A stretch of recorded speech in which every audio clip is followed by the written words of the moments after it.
Yeah. Right.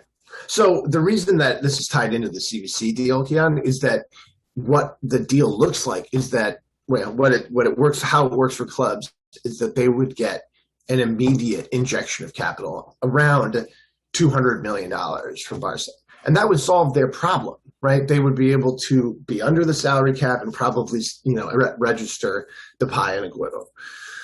The problem is the agreement creates a 50-year tax on these clubs. So the exchange here is, the couple billion up front where the clubs get them distributed. Barca and Madrid have, now got a bunch of money under the terms of the deal, so they can maybe go out and sign more people, etc. But then 10% of the audiovisual rights of each club goes to this hedge fund. 10% of the audiovisual rights is a huge amount of money. And over the course of 50 years, it will be ungodly.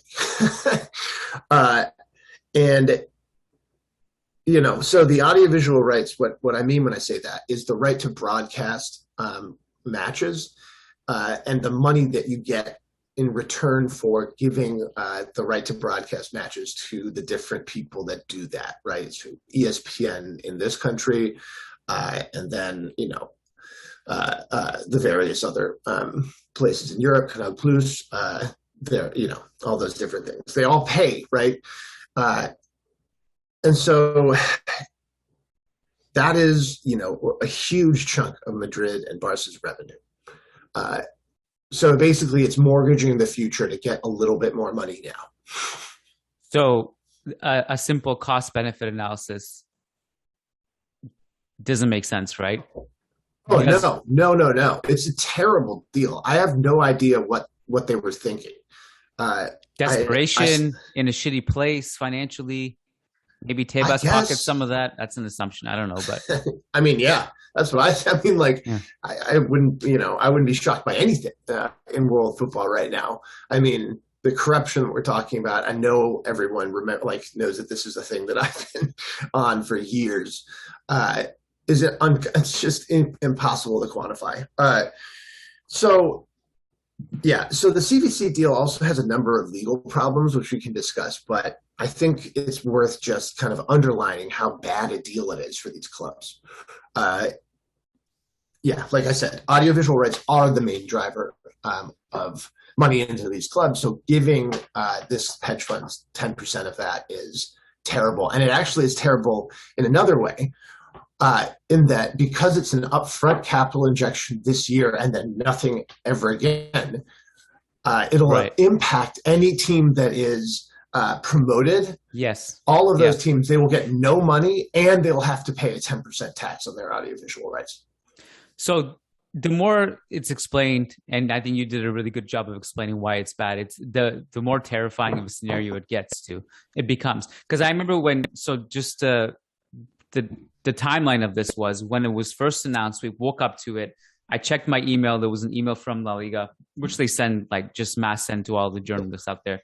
And I looked over it. They were super excited about it. I talked to the guy on WhatsApp, the PR guy, and he's like, this is so exciting. And all this. So I was like, okay. I read more into it, and I just reported it without really stating any opinions on it. And everyone was like, this is awesome. La Liga is going to grow. We can put that money towards making the quality of the broadcast better, for example, the marketing, all that stuff, the growth of the league, maybe going into new markets.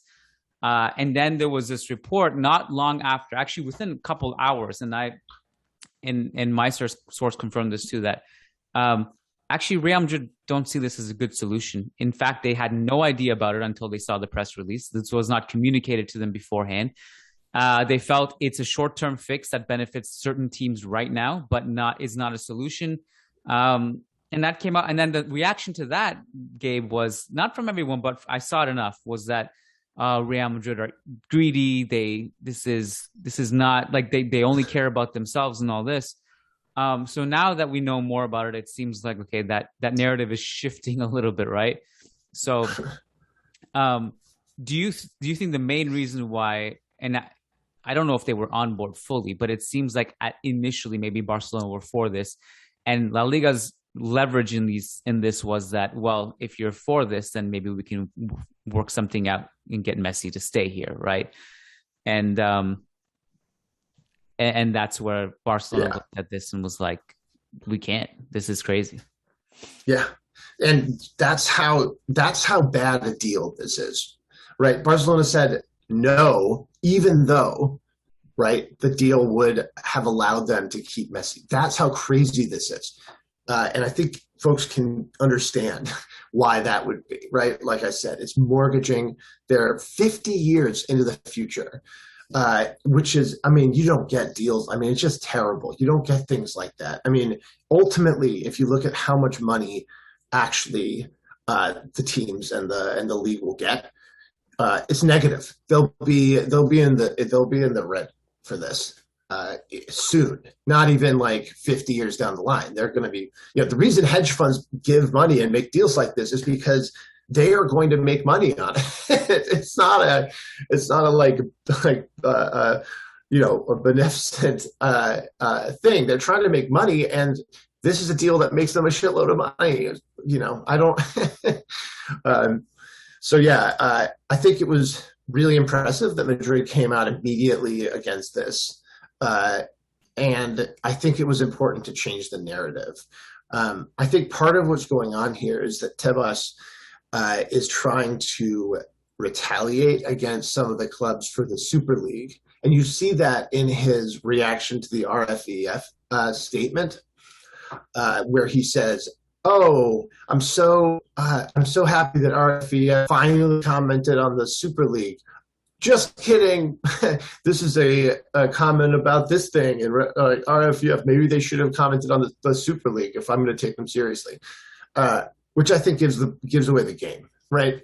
This is just him. I'm not sure that exactly this is like. This is the only reason, but part of this, I'm sure, is to assert the league's rights and power over the clubs. So do you think, well, I guess I'm curious if you could explain some of the legal things here, because I know that you looked over the RFEF, the Federation's statement this morning. So God bless you for doing that, because it was lengthy and there was a lot in there, and I'm just like, okay, I guess, sure. Like, I'm always admitting that this stuff goes over my head, and especially when it comes to legal stuff. But one of the things that they said in that statement, and kind of what they headline, was that the agreement with the CVC and the league is quote unquote totally illegal. And so it's one thing for it to be a bad deal. That's just bad deal, bad for everybody. And then it's another thing to be illegal. So can you explain what they meant by that? Yeah. Because I haven't seen any of the suits and I'm not a lawyer in Spain, I can only speculate. But there are two important things that I think, create a sort of illegal thing here. And the real one to underline is that RFEF and the clubs don't believe that the Liga owns the audiovisual rights. So the deal was giving away something or mortgaging something that La Liga doesn't have, right? You can't take away these rights from these clubs because they're the clubs and not the leagues. And another big element is that there was absolutely no involvement from the RFEF and the clubs in making this deal. Those are both things that I think are probably the crucial elements in the idea that this is illegal. Now, there's another thing which like reading the tea leaves, Real Madrid said in the statement that they are going to file a criminal lawsuit against La Liga. Right. Not just an illegal civil lawsuit, a criminal one.